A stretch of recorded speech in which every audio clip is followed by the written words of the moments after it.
जय हिंद। आज हम बात करते हैं बायोलॉजी का एक टॉपिक है जिसका नाम है रक्त परिसंचरण तंत्र। इसको इंग्लिश में बोलते हैं ब्लड सर्कुलेशन सिस्टम। देखो, सबसे पहले जानते हैं ये परिसंचरण तंत्र क्या है। देखो, कोई चीज़ को लेकर जाना या फिर वापस कोई चीज़ को लेकर आने की क्रिया क्या करते हैं, परिवहन करते हैं। उसको इंग्लिश में ट्रांसपोर्टेशन करते हैं। ठीक उसी प्रकार जीव जंतु के शरीर में भी रक्त यानी कि ब्लड ये परिवहन यानी कि घूमते रहता है। इस चलते इसको नाम क्या है, रक्त परिसंचरण तंत्र यानी कि ब्लड सर्कुलेशन सिस्टम। ठीक, अब देखो इसका खोजकर्ता कौन है, विलियम हार्वे ने, यानी कि इसका खोजकर्ता कौन है, विलियम हार्वे ने। अब ये रक्त परिसंचरण तंत्र को हम तीन भागों में बांटते हैं। एक का नाम है खुला रक्त परिसंचरण तंत्र, इसको इंग्लिश में बोलते हैं ओपन ब्लड सर्कुलेशन सिस्टम। देखो, वैसा जीव जिसके शरीर में ब्लड जो किसी नली में नहीं बहकर बल्कि उसका पूरे बॉडी में बहता है, वैसे जीव को क्या बोलते हैं, खुला रक्त परिसंचरण तंत्र। ठीक, इसके शरीर में इसका कंकाल जो है इसके शरीर के बाहर पाया जाता है और ऐसे जीव के शरीर में जो ब्लड में जो किसी प्रकार का प्रेशर नहीं पाया जाता है। अब देखो दूसरा, जैसे देखो इसमें देखो, जैसे घोंघा हो गया। घोंघा क्या है, इसका कंकाल के शरीर का बाहर पाया जाता है। उसके शरीर पे देखिए, उसके पीठ पे देखिएगा एक मतलब काट टाइप कितना गोल गाल कर रहता है, वो उसका क्या है, कंकाल है। अगर घोंघा कोई काट देता है तो उसके शरीर से ब्लड किसी प्रेशर में नहीं निकलते, यानी कि उसके शरीर में ब्लड जो है वो किसी नली में नहीं बहता है। अब दूसरा देखो है बंद रक्त परिसंचरण तंत्र, इसको इंग्लिश में बोलते हैं क्लोज ब्लड सर्कुलेशन सिस्टम। देखो, वैसा जीव जिसके शरीर में कंकाल उसके शरीर के अंदर पाया जाता है और वैसे जीव का ब्लड जो यानी कि रक्त जो किसी नली में बहता है, जैसे मनुष्य, बकरा, मुर्गा, ये सब के शरीर के कंकाल जो इसके शरीर के अंदर पाया जाता है और इसके शरीर में ब्लड जो है किसी न किसी नली में बहता है, जिसके कारण इसमें एक विशेष प्रकार का प्रेशर होता है। ठीक, और तीसरा है मिश्रित रक्त परिसंचरण तंत्र, यानी कि मिश्रित ब्लड सर्कुलेशन सिस्टम। कुछ ऐसे जीव है जिसके शरीर में कुछ भाग में ब्लड जो है वो खुला बहता है और कुछ भाग में वो ब्लड जो है वो बंद यानी कि क्लोज ब्लड में आता है। जैसे मछली हो गया पंख, पूँछ, वो सब क्या है, उसका अंग है, उसमें ब्लड कैसा है, क्लोज, यानी कि उसमें ब्लड जो है वो नली यानी कि नस में बहता है। ठीक, उसका बॉडी ले लो, उसका बॉडी में किसी प्रकार का नस नहीं पाया जाता है, यानी कि उसके बॉडी में खुले यानी कि ओपन ब्लड बहता है, उसमें किसी प्रकार का नस नहीं होता। जैसे कछुआ हो गया मुंडी, उसका पूँछ, उसका पैर, इस सब में क्या है, बंद रक्त परिसंचरण में वो सब आता है, यानी कि उसके पूँछ हो गया, मुंडी हो गया, पैर हो गया, इस सब में क्या है, ब्लड जो है वो किसी न किसी नली में बहता है, जबकि उसका बॉडी में क्या है, ब्लड ओपन बहता है। इसलिए कछुआ के ऊपर में देखिएगा इतना बड़ा कटोरा टाइप का रहता है, वो उसका क्या है, कंकाल है। ठीक, यानी कि खुला रक्त परिसंचरण तंत्र वैसे जीव आता है जिसके शरीर में ब्लड किसी प्रेशर में नहीं बहकर बल्कि उसके पूरा बॉडी में बहता है और ऐसे जीव का कंकाल उसके शरीर के बाहर होता है। जबकि बंद रक्त परिसंचरण में क्या, उसका ब्लड जो है किसी न किसी नली में बहता है, जिसके कारण इसमें प्रेशर होता है और इसका कंकाल इसके शरीर के अंदर होता है। और मिश्रित रक्त परिसंचरण तंत्र में वैसे जीव आता है जिसके शरीर के कुछ भाग खुला रक्त परिसंचरण का काम करता है और कुछ भाग बंद रक्त परिसंचरण का काम करता है। अब चलते हैं, ये जो है बंद रक्त परिसंचरण या मिश्रित रक्त परिसंचरण या खुला रक्त परिसंचरण, ये कुछ भी है, यानी कि ब्लड जो जिस रास्ते से जो बहता है, यानी कि जिस नली में जो बहता है, वो उस नली क्या नाम है, रक्त वाहिनी। ये किस में पाया जाता है, ये बंद रक्त परिसंचरण यानी कि क्लोज ब्लड सर्कुलेशन सिस्टम वाले जीव में पाया जाता है। जैसे मनुष्य हो गया, बकरा हो गया, मुर्गा हो गया, गाय, भैंस, घोड़ा, हाथी, इस सब के शरीर में क्या है, रक्त यानी कि क्लोज रक्त मतलब क्लोज ब्लड सर्कुलेशन सिस्टम वाले जीव है। इसके शरीर में क्या है, रक्त जो है एक किसी न किसी नली में बहता है, जिसके कारण उसमें क्या है, प्रेशर होता है। उस नली यानी कि उस नस को बायोलॉजी के हिसाब से उसका नाम रखते हैं रक्त वाहिनी, इसको इंग्लिश में बोलते हैं ब्लड वेसल। अब देखो, ये रक्त वाहिनी दो प्रकार का होता है, एक का नाम है धमनी और एक का नाम है शिरा। अब चलते हैं, हम समझते हैं कि धमनी क्या है और शिरा क्या है। चलो अब हम समझते हैं कि रक्तवाहिनी मतलब कि हमारे शरीर में जो ब्लड जो प्रवाहित होता है वो किसी न किसी नली में प्रवाहित होता है। उस नली का नाम है क्या? रक्तवाहिनी, यानी उसको इंग्लिश में बोलते हैं ब्लड वेसल। ठीक, देखो ये रक्तवाहिनी यानी कि नली जो हमारे शरीर में जो नस जो होता है उस नस को के अंदर जो खाली जगह होता है उस खाली जगह को क्या बोलते हैं? लुमेन बोलते हैं। यानी कि रक्तवाहिनी के अंदर खाली जगह को क्या बोलते हैं? लुमेन बोलते हैं। जैसे ये देखो पैप है, ये माना ये नस है, ठीक, ये नस के ये अंदर खाली जगह है, इस खाली जगह को क्या बोलते हैं? लुमेन बोलेंगे। किसमें? ये रक्तवाहिनी के खाली जगह अंदर खाली जगह क्या बोलते हैं? लुमेन बोलते हैं। अब देखो ये रक्तवाहिनी को हम दो भागों में बांटते हैं। पहला का नाम है धमनी, दूसरा का नाम है शिरा। ठीक, देखो धमनी, अब हम समझते हैं कि धमनी किसको बोलते हैं और शिरा किसको बोलते हैं। देखो धमनी का ये सब पॉइंट है, इसको थोड़ा समझते हैं। इसको याद रखने के एक तरीके यानी समझने के लिए मैं ये आपको बता रहा हूँ कि ध्वस देखो धमनी और ध्वस होता है धनी लोग। धनी लोग थोड़ा शुद्ध देखते हैं, ठीक, धनी लोग थोड़ा शुद्ध दिखाई देते हैं, इस चलते इसमें क्या शुद्ध रक्त बहता है। ये हम सिर्फ समझने के लिए मैं आपको बता रहा हूँ। आप देखो धमनी के देखो विशेषता हम जानते हैं। धमनी वाले नस यानी कि धमनी वाले भेंस में क्या होता है? ब्लड जो है वो हृदय से कहाँ बहता है? शरीर को बहता है। ये इसका मेन पॉइंट है, मेन परिभाषा है। ठीक, वैसा नस जो हृदय से पूरा बॉडी को मतलब प्रवाहित होता है उसे नस को क्या बोलते हैं? धमनी बोलते हैं। और इसमें क्या शुद्ध रक्त बहता है। शुद्ध रक्त का मतलब है कि इसमें ऑक्सीजन मिला हुआ है, ऑक्सीजन मिला हुआ है ब्लड यानी कि ऑक्सीजन मिला हुआ रक्त बहता है। और इसका प्रेशर बहुत ज़्यादा होता है। इसका प्रेशर आप कहोगे ज़्यादा कैसे होता है? देखो ये कहाँ से जाता है? हृदय से शरीर को जाता है, यानी कि हृदय क्या करता है? पंप करता है। हम जो हृदय पर यानी कि छाती में जब हाथ रखते हैं तो धक धक करता है, ये क्या हृदय पंप कर रहा है, वही हमको महसूस होता है। तो हृदय क्या करता है? पंप करता है। पंप करने का मतलब क्या? प्रेशर लगाता है, जिससे इस में क्या होता है? प्रेशर बहुत ज़्यादा होता है। बहुत ज़्यादा मतलब कितना? 120 मिलीमीटर। इसको अगर पारे में आप नापोगे तो इसका कितना है? 120 मिलीमीटर। और ये नस मोटी होती है और ये गहराई में होता है। अब देखो ये नस को मोती क्यों बनाएंगे? क्योंकि इसमें प्रेशर ज़्यादा है, इसलिए इसको मोती बना भगवान ने इसे मोती बनाया। आपको ये गहराई में की है, क्यों है? मतलब यहाँ लिखे हैं अधिक गहराई, यानी कि ये गहराई में क्यों है? तो देखो अगर ये नस को त्वचा के ठीक अंदर रहता तो इसमें प्रेशर ज़्यादा रहने के कारण क्या करता? त्वचा को फाड़ कर बाहर आ सकता। इसलिए भगवान ने इसे क्या अधिक गहराई में बनाया। और इसमें किसी प्रकार का वाल्व बने होता है, इसमें किसी प्रकार का वाल्व बने होता है। आप समझते हैं ये वाल्व क्या होता है? चापाकल है, उसमें क्या है? चापाकल जब हम चलाते हैं तो वो क्या करता है? अंदर से पानी ऊपर घिस लेता है, फिर ऊपर वाला पानी अंदर जाने नहीं देता, वो भी एक प्रकार का वाल्व है। जैसे साइकिल में जब हवा देते हैं तो क्या करता है? हवा बाहर से साइकिल के चक्का में जाने देता है, फिर वापस साइकिल से बाहर नहीं आने देता। उसमें भी क्या वाल्व लगा होता है। यानी कि धमनी वाले नस में किसी भी प्रकार का वाल्व नहीं लगा रहता है। और इसका रंग क्या है? लाल होता है। इसका रंग कैसा होता है? लाल होता है। और इसमें एक अपवाद में होता है क्या? फुसफुस धमनी। अब देखो ये फुसफुस धमनी क्या है? हम जो सांस मतलब जब हम सांस खींचते हैं तो क्या होता है? पूरा शरीर से ब्लड कहाँ आता है? फेफड़ा में आता है, हृदय में आता है। हृदय में आता है तो ब्लड में क्या है? ऑक्सीजन नहीं मिला हुआ। क्यों? क्योंकि वो पूरा शरीर से हृदय में आया है, उसमें ऑक्सीजन नहीं है बल्कि उसमें CO2 है। तो क्या कहता है हृदय? ऑक्सीजन मिलाने के लिए फेफड़ा देता है। जिस नस यानी कि जिस नली के द्वारा हृदय ऑक्सीजन मिलाने के लिए फेफड़ा देता है उस नली को क्या बोलते हैं? फुसफुस धमनी।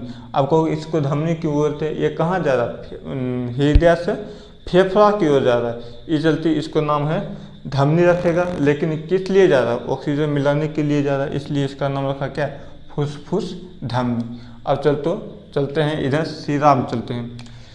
इसका पहला क्या दिए हैं? हृदय से शरीर को चलता है, जबकि ये क्या है? शरीर से हृदय को ओर प्रवाहित होता है। जब ब्लड पूरा शरीर में गया है फिर वापस इस शरीर से हृदय में आएगा, यानी कि शरीर से कहाँ आता है? हृदय में आता है, तो उस नस को क्या बोलते हैं? शिरा बोलते हैं।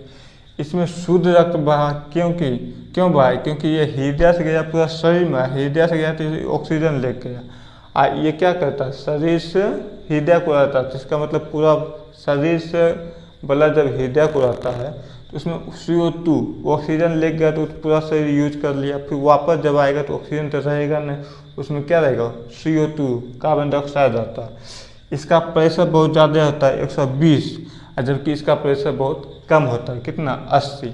अब देखो इसमें वाल्व नहीं होता है, इसमें वाल्व दिया है, इसमें वाल्व होता है। आपको वाल्व क्यों होता है?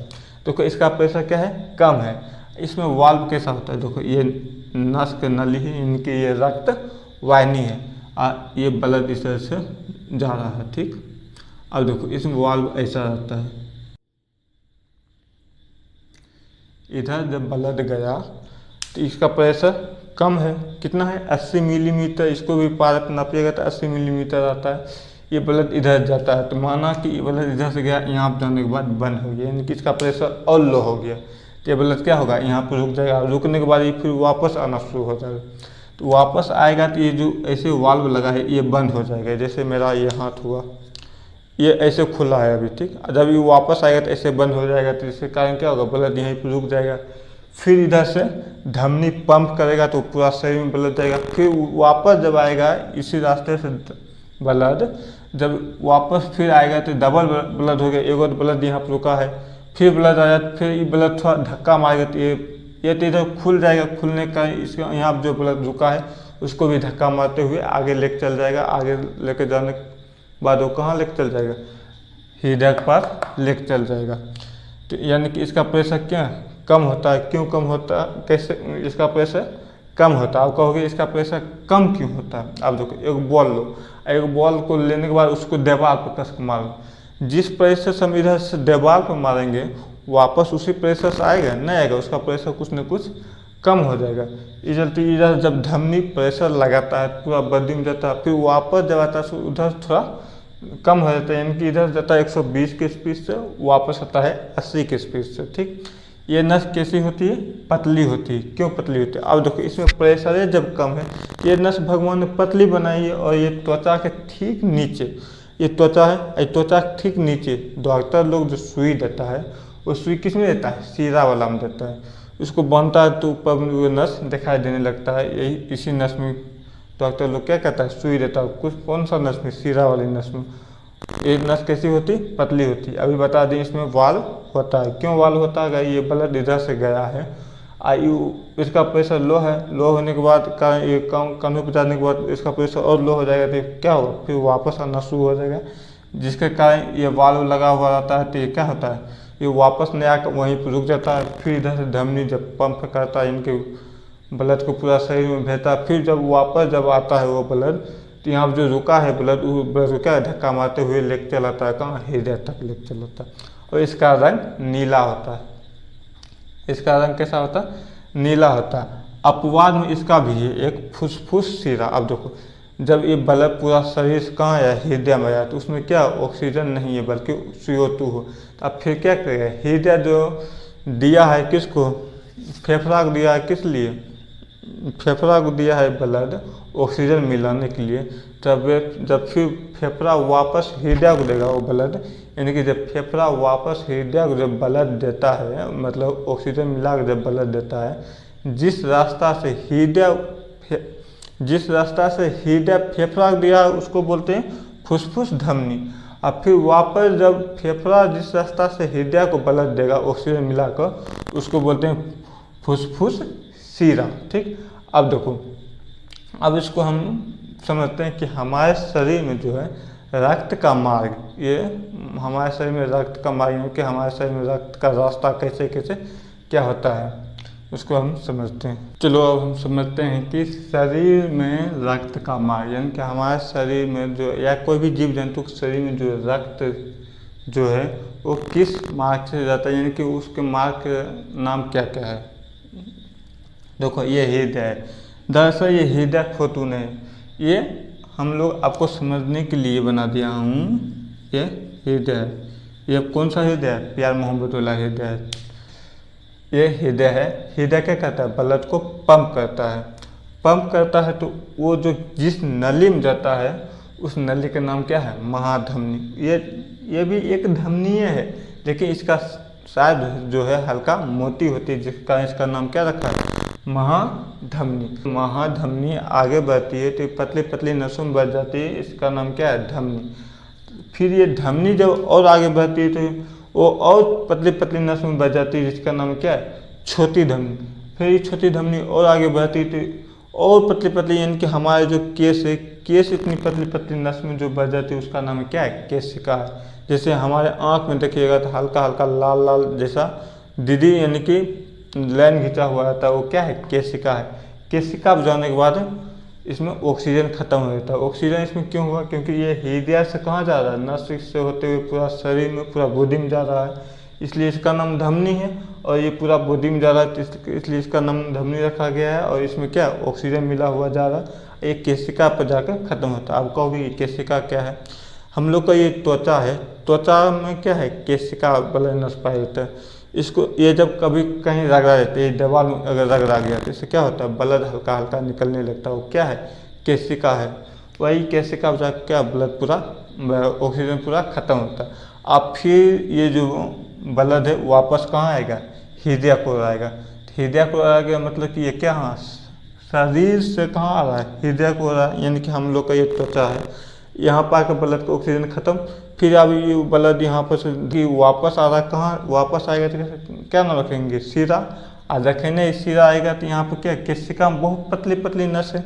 अब फिर ये जब वापस हृदय को आएगा तो एकदम पतली पतली नस में रहेगा और वापस आ रहा है तो इसका नाम क्या रखा गया? शिरा रखा गया है। लेकिन ये कैसा शिरा है? बहुत पतली पतली, मतलब बहुत छोटी छोटी शिरा है। फिर ये शिरा आगे बढ़ती है हल्का मोटी मोटी, मतलब इसका ये जो नस है यानी कि ये जो रक्त वाहिनी है ये हल्का मोटी होती है, जिससे इसका नाम क्या है? रखता है, शिरा रखता है। फिर ये शिरा आगे बढ़ती है और मोटी मोटी नस में बढ़ जाती है, जिससे इसका नाम क्या रखता है? महाशिरा। और फिर ये महाशिरा और आगे बढ़ के कहाँ चला जाता है? हृदय में चला जाता है। हृदय फिर क्या करता है? ये ब्लड को फेफड़ा देता है, किस लिए? ऑक्सीजन मिलाने के लिए। फिर ऑक्सीजन जब फेफड़ा मिला जाता है फिर वापस हृदय को देता है। अब देखो यहाँ भी समझो फुसफुस शिरा और फुसफुस धमनी मिला। ये ब्लड जब आया फेफड़ा में, हृदय में आया तो आप दो माना कि हृदय का नस है, यहाँ दो नस है, ठीक। इससे क्या हुआ? ब्लड गया, इससे क्या हुआ? ब्लड, ये है फेफड़ा, ठीक। अब देखो हृदय में आया ब्लड, अब ये ब्लड कहाँ जाएगा? फेफड़ा में भेजेगा। कौन? हृदय भेजेगा, किस लिए? ऑक्सीजन मिलाने के लिए। ये जो हृदय जो ये भेज रहा है फेफड़ा में ऑक्सीजन मिलाने के लिए, ये भी एक नस है यानी कि रक्तवाहिनी है। ये जो भेज रहा है फेफड़ा में ऑक्सीजन मिलाने के लिए, ये जिस नस यानी जिस रक्तवाहिनी से भेजता है इसी का नाम क्या है?